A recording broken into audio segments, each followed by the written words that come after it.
Welcome to the Real Estate Podcast with Robert Ikard. Today I would like to briefly go over some of the issues and challenges regarding the management and maintenance of high-rise buildings.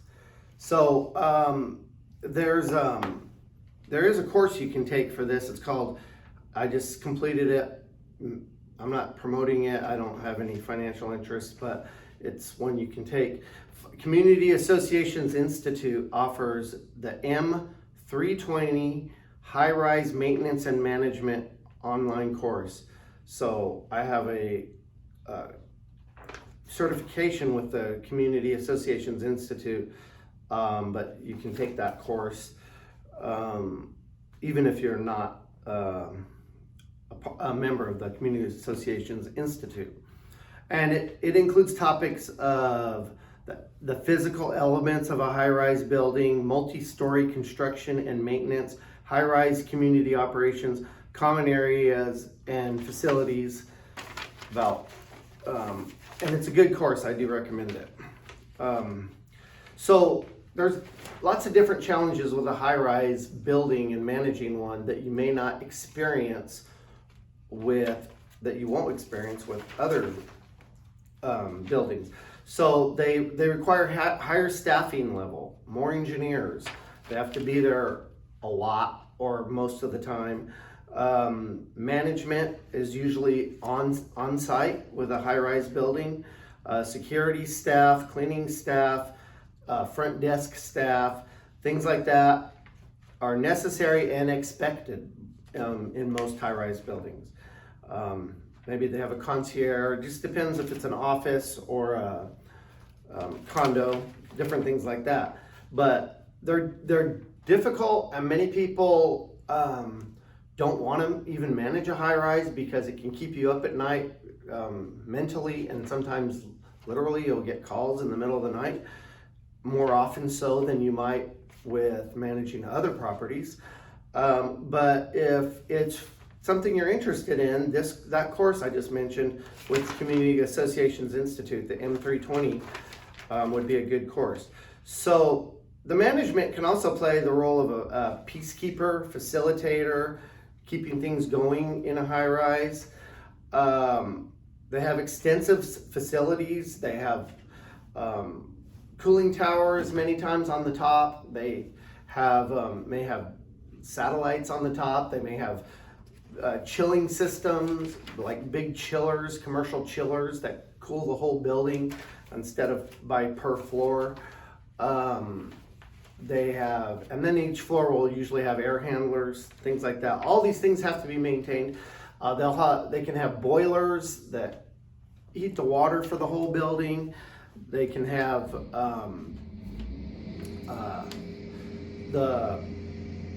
the HVAC will go through the whole building, and it'll be cooled on the top with a cooling tower. It'll cool the water, and then it'll run through. And this is one system. They may have other types too, but they cool it on top, and then it runs through the whole building. But anyway, I don't want to get too much in the weeds about that. But they have sprinkler systems, many of them, extensive piping. They need garages, elevators. That's a huge one. That's one of the biggest concerns.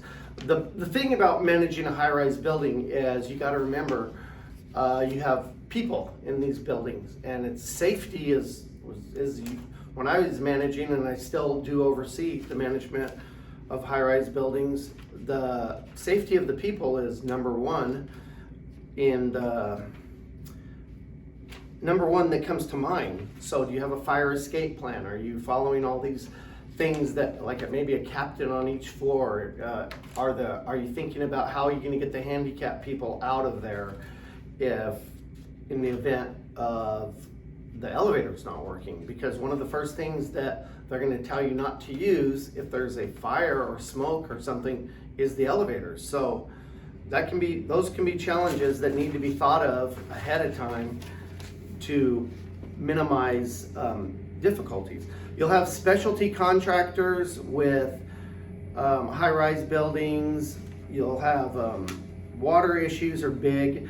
You can have, because obviously if you have a leak on, let's say, the 15th floor, it can affect everything down below it. Water leaks can be crazy things. You can have a leak sometimes on one floor. It can seemingly not affect other floors, and then it'll affect one way below, but you really got to check all the floors. So and it's pressurized, of course. Pressurized water is a great thing, but when it's going through all these floors of a building, it can be a problem. So you gotta make sure you have on-site management. I'm just hitting some high points about managing. You got to think about security systems, locksmiths. You may do it yourself in the building. You make program cards in the building, security access cards. Most of the time that is done on site.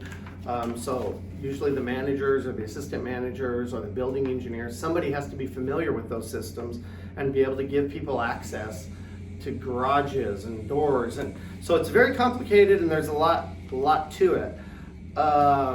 So some of the main concerns about high-rise buildings are elevators, exterior lighting of the shared spaces, hot water supply and circulation pumps.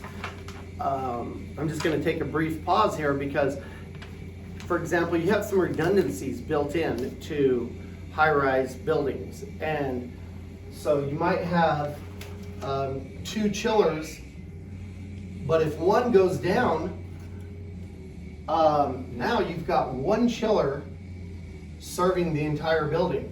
So that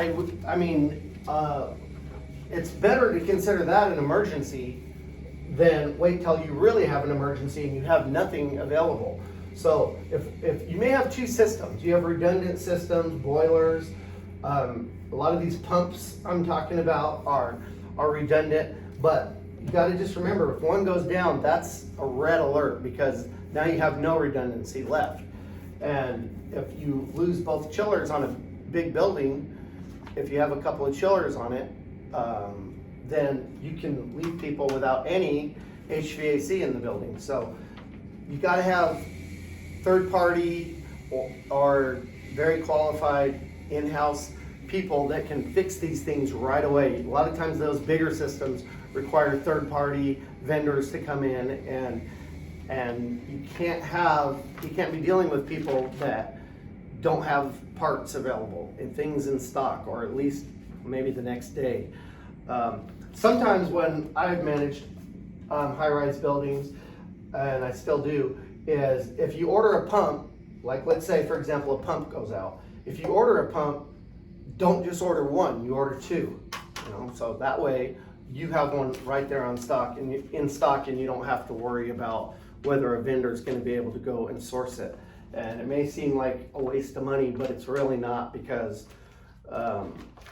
it will save you. It can save you if you have some extra things in the building.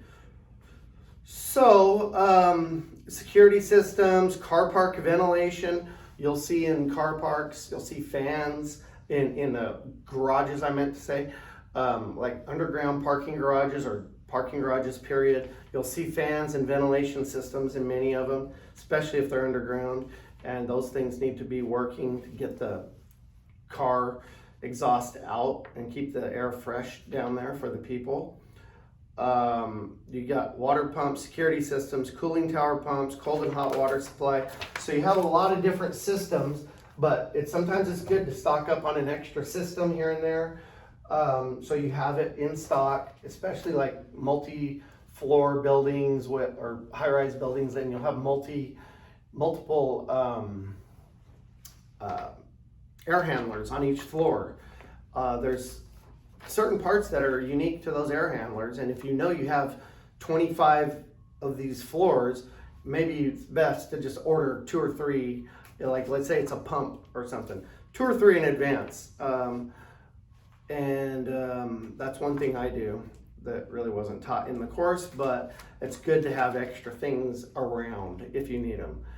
And then the building maintenance, and you need to have a staff that can keep up with building maintenance And if they can't, you can hire third-party companies who can come in and deal with the preventative maintenance on your systems and make sure that things are being maintained, because lack of maintenance can be very expensive in this situation. Thank you. I know that was a little long, but that's just a brief summary on high-rise buildings, and thank you for watching.